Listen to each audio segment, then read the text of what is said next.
let's start with De'Aaron Fox and the Western Conference Player of the Week award, and the great theater that this is presented with Tyrese Halliburton winning the Eastern Conference Player of the Week award, setting up the Rock Stone Cold Steve Austin grudge match for next Wednesday at the Golden One Center. Bravo, NBA. Bravo. I mean, it's spectacular.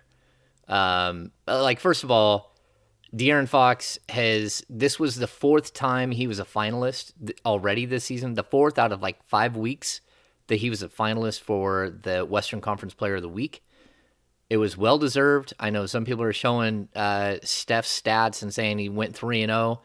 Well, De'Aaron Fox is 6-0. And so, it's a weekly award, but this Kings team is rolling, and they're rolling because their star is playing like a star. And not only just won it too, didn't he? Didn't he win it the yeah, week prior? he did. But if you see his stats for last week, you're like, yeesh. Yeah, I mean, he could have easily won it again. I think De'Aaron Fox is right in line to be considered for the Western Conference Player of the Month award. He has not won one of those. He won 2 of Western Conference Player of the Week awards last year. I think one in February, like February 8th, and one in March sometime.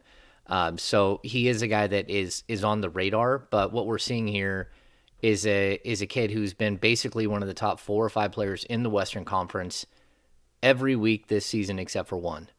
And to me, that's just incredible. He's put himself in the conversation for an All-Star game nod. He's put his team at the 5th seed right now, which is stunning. Everything he's doing is spectacular from what I can tell. Maybe he needs to improve on the defensive end, but that's a team issue as much as anything else. But I think this is a huge moment for the Kings, but also, the NBA is riding the wave, the Beam Team wave, and giving them some props.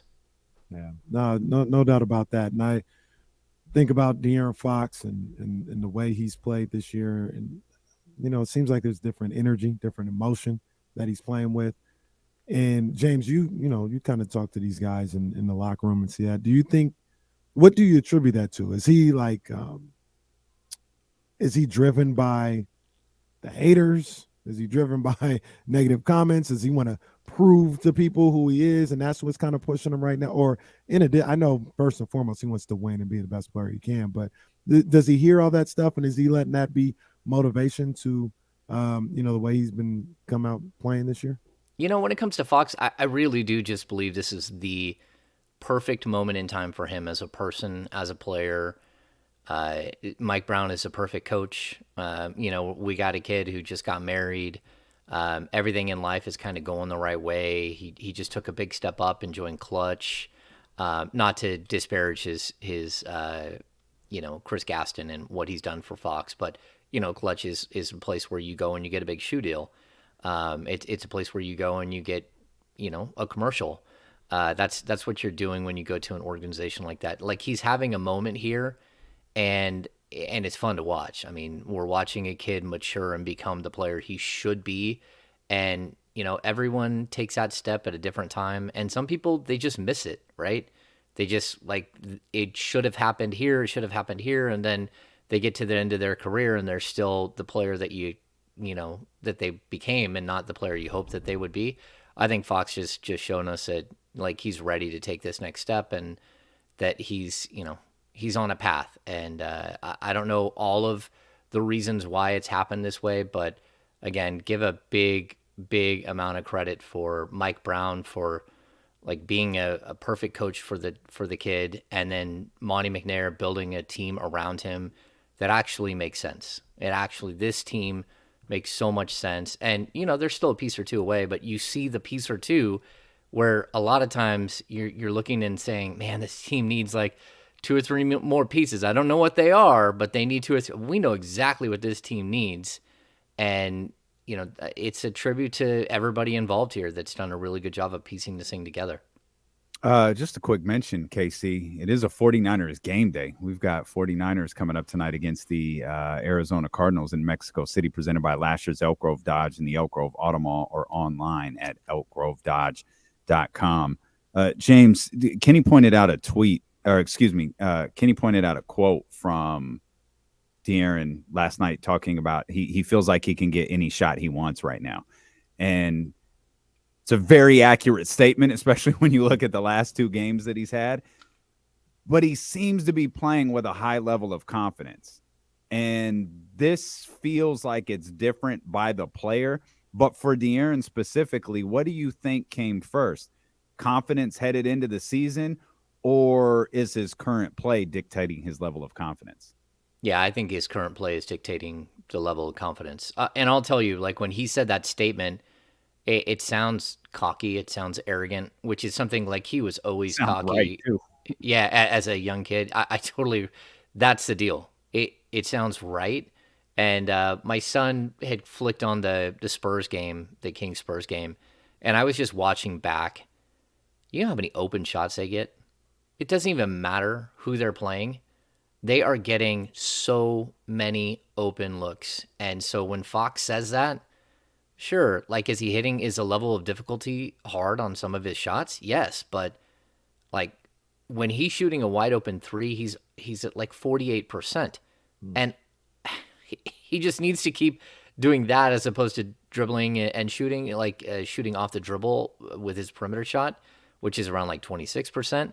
But like the spacing is so incredible with this team that I can imagine him. It's almost like a batter standing up there and saying, like, look, it feels like they're throwing a softball to me every time.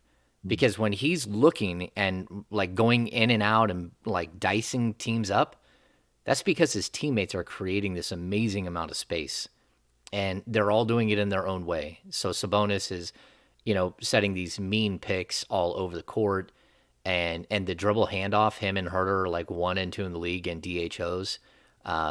Those are things that they matter. Having a guy like Sabonis matters. Having a guy like Herter, who isn't standing at 23 feet, like waiting to shoot. He's standing at 26, 27 feet, and everyone has to respect him.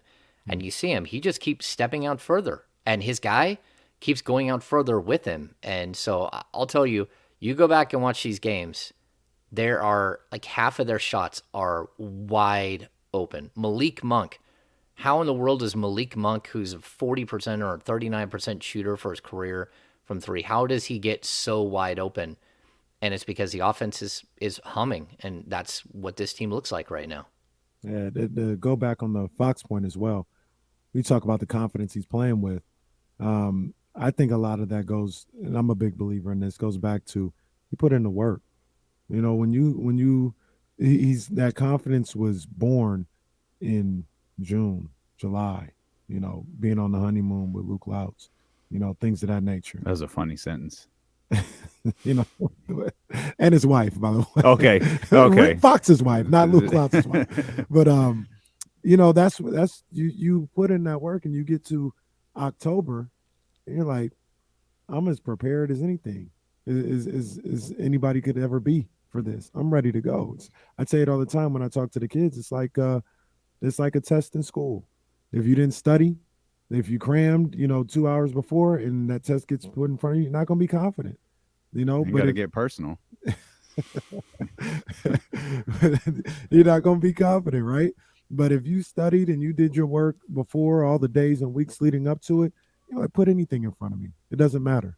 I know it. And I think that's what's going on with him. And to your point as well, and your point, Damian, the results are also giving him, confirmation and affirmation to all the work that he put in this offseason.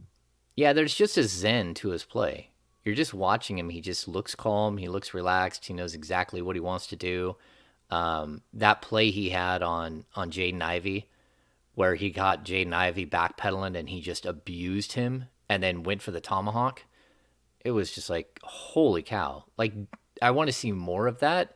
But talk about a player who, since the moment, knew that he could lay the ball up, but instead went for the crowd. He did something for the crowd there to get everyone off their feet and going nuts.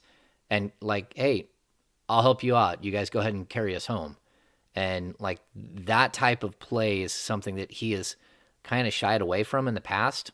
No, he's ready. He's ready for all of it. And you can see the confidence building with everybody. They're all feeding off the confidence, which is fun. The whole team, yeah, you're absolutely right, Hammer. The whole team feels confident. And another player who was beaming if you will, last night was Harrison Barnes.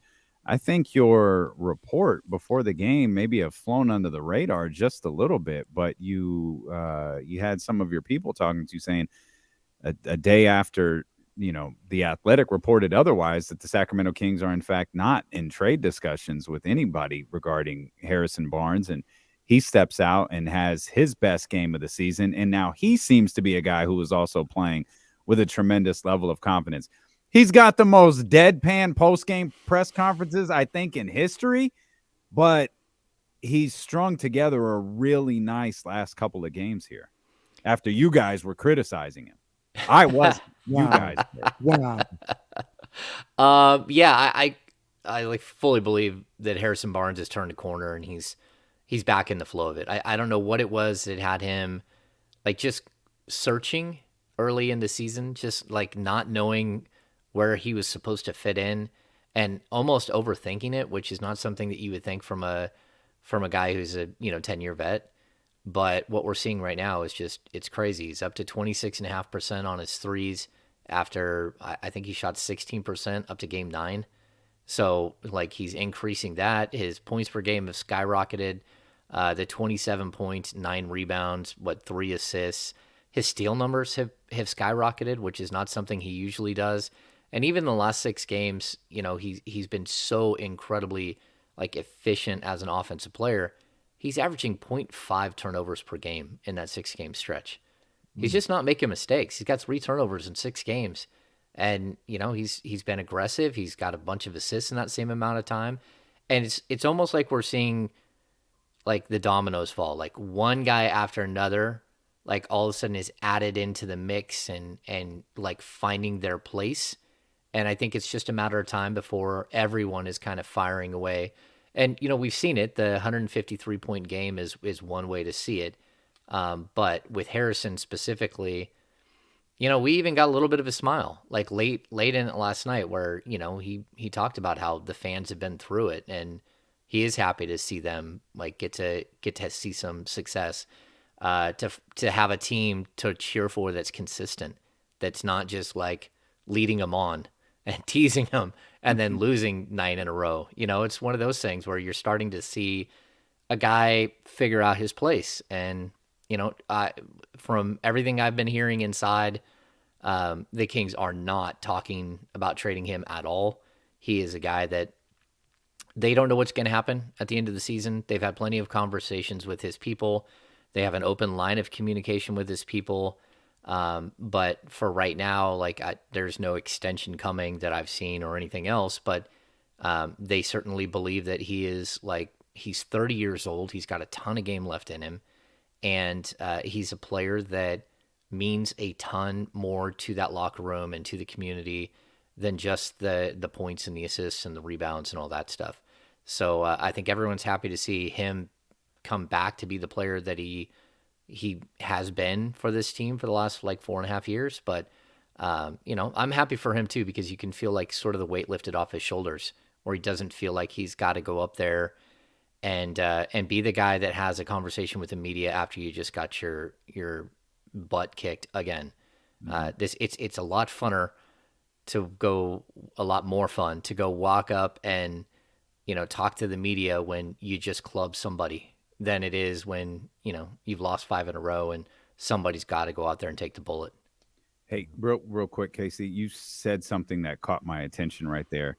Based on what you've heard, do you think based on what you've heard, is the current plan for Harrison Barnes to play out the season? Well, I mean, things can change. They can change on a dime. I mean, this is the NBA. So yeah, I think right now you said because you said they're aware of what happens at the end of the season. They're aware of the consequences of losing him for nothing. Yeah, but I've also conversations I've had, they are also very, very aware about the delicate balance that is chemistry in the NBA and what trading a guy like that could mean to this franchise, what it could mean to the vibe that's happening right now, even if you're getting a better player or even if you're getting a player on a longer term contract that's younger. There's such a delicate balance. And if you want to go out there and make make a move, you better be right. And Monty McNair, all these guys, they got a lot of riding on this season, and so does Harrison.